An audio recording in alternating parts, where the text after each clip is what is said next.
Miranda. It has been quite a long time since we have talked to each other. How are you? Me and 3 friends of mine visited Mataró, a small industrial town next to Barcelona, last November. We have been to a lot of interesting places. We had a great time since the places we visited during our stay were much more different compared to the architectural places in Greece. The first place that we visited in Barcelona was Sagrada Familia, which is said to be the most extraordinary personal interpretation of Gothic architecture. It is the largest unfinished Catholic church in the world, designed by the inspired Spanish architect Antoni Gaudi. At the time of his death in 1926, less than a quarter of his project was complete. His extraordinary work is considered to be unique, and Sagrada Familia is among the worldwide protected places of UNESCO. I was personally impressed by its architecture, design, and indoor colors.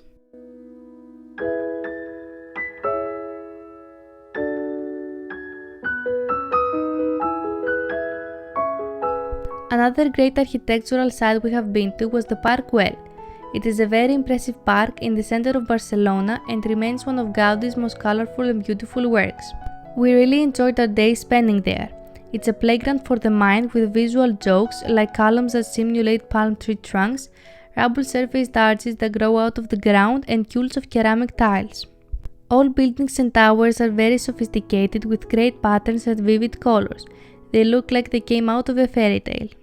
My point of view is that the most impressive sight is the Serpentine bench with a great panoramic view of Barcelona. The large bench is covered with tiles art mosaic, a very popular technique of Gaudi and certainly one of the most pretty ones.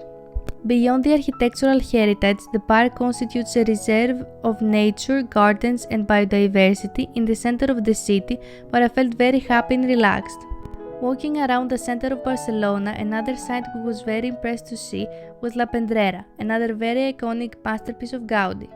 The architecture of this building shows signs of nature and earth. It was considered to be a very modern building for the time that it was being constructed.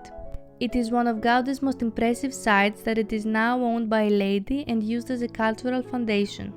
When you come across the work of a magnificent architect with a vision like Gaudi, you feel an urge to visit his first buildings because you can better realize the progress of his life from a warehouse like Nau Gaudi to a signature temple like Sagrada Familia. La Nau Gaudi was built to serve as a bleaching room for the thread factory in Mataró, 1883. It now operates as the provisional headquarters of the Museum of Contemporary Art of Catalonia with a collection of Louis Bassat. Yet, Gaudi was not the only renowned architect whose buildings we admired during our stay.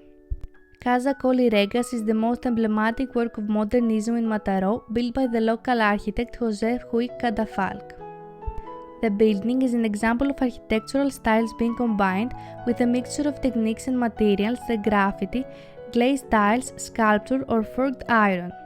It was the family house of a local textile interpreter, Joaquim Colli Regas, and today it belongs to a cultural foundation.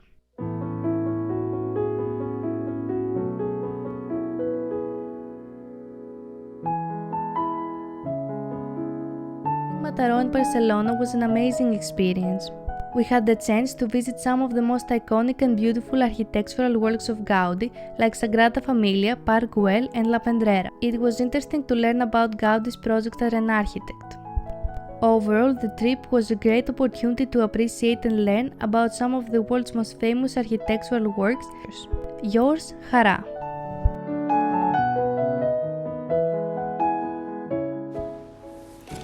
Dear Maria, hi there, how are you? It's been quite some time since our last meeting and I've missed you a lot. In the meantime, plenty of things had happened, but the highlight of all was my trip to Portugal. Actually, I visited Porto together with 3 friends and I have to say we had a great time. Porto is absolutely beautiful. Its landscape, its buildings, its people, its atmosphere in general were remarkable, and we had the chance to see some unforgettable monuments. The first place someone visits in Porto is Dom Luís Bridge, which passes over Douro River connecting the city of Porto with Gaia. It's a metal arch bridge designed by Gustave Eiffel. Yes, it's the same engineer that designed the famous tower in Paris. This bridge actually has 2 decks of different heights, and the views from there are absolutely magical. The Portuguese houses laying on the banks of the river are magnificent. Covered with tiles, they are so colorful and typical of the region.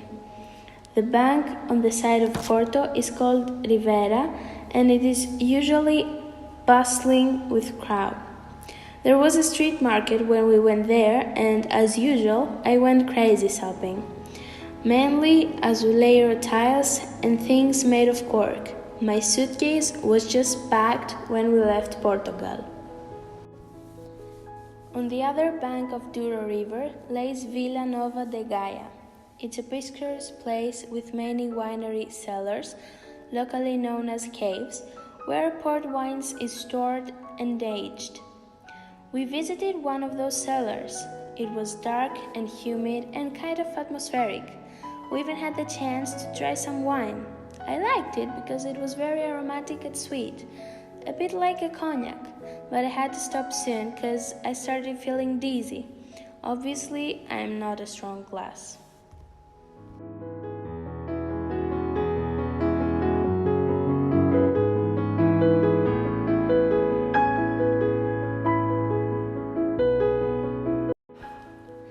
Another place that I loved was São Bento railway station, located in the historic center of Porto.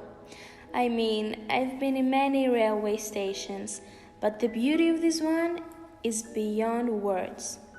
The inside of the building is decorated with approximately 20,000 azulejo tiles. Can you imagine it? The murals mainly depict historical battles or rural scenes of various regions.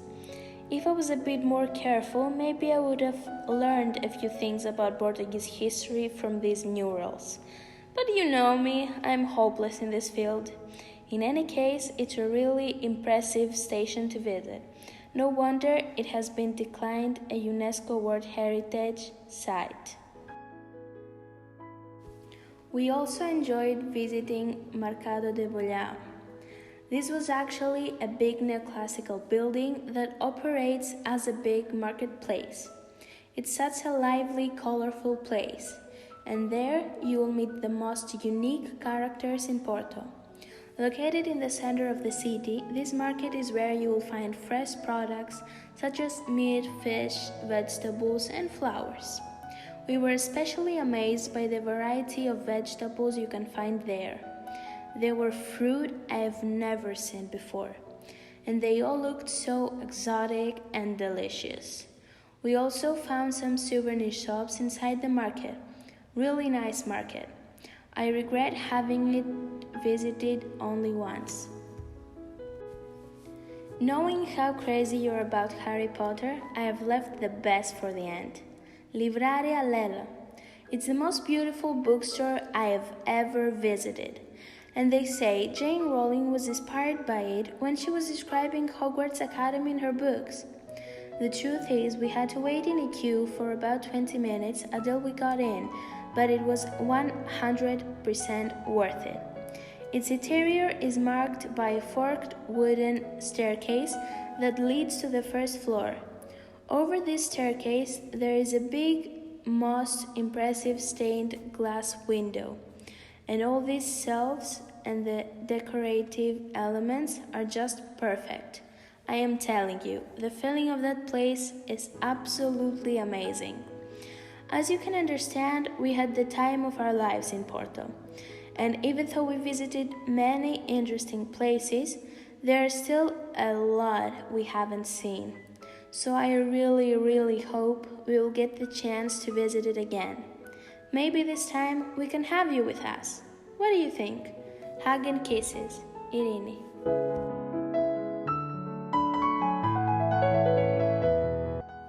Dear Anne, I just came back from northern Italy, where I spent a week with some fellow students.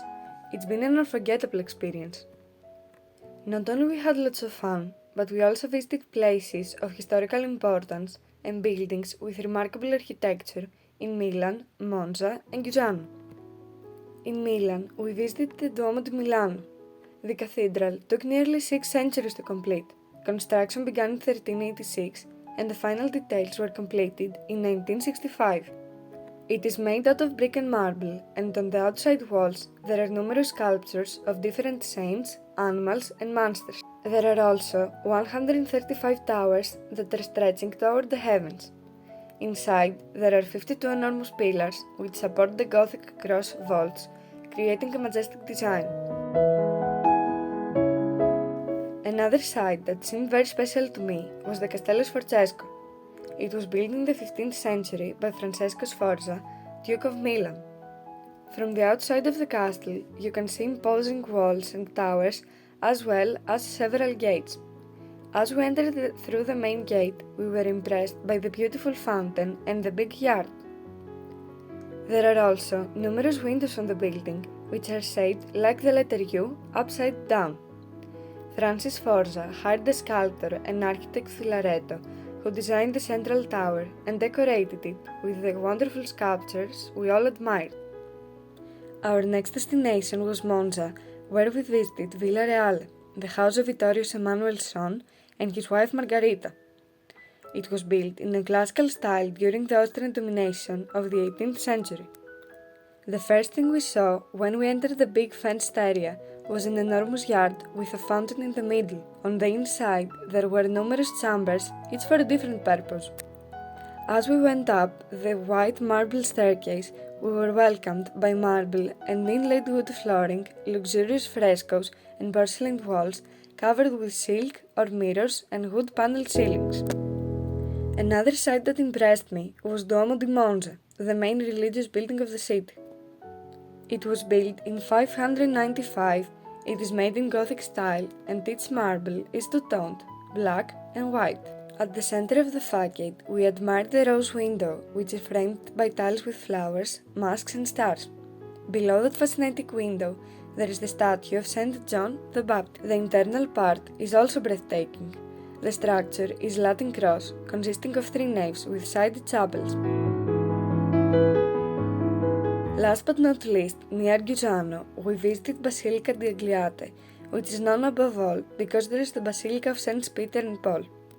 Romanesque, built between the 10th and 11th centuries, it's arranged on 3 naves, has a cycle of frescoes, which today are somewhat damaged. In the Basilica complex, there is a baptistery with a peculiar 9-sided plan.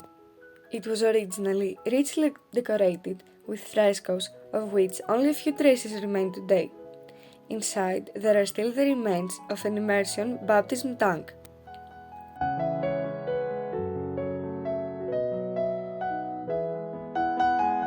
I know it's difficult to put down in words such experiences.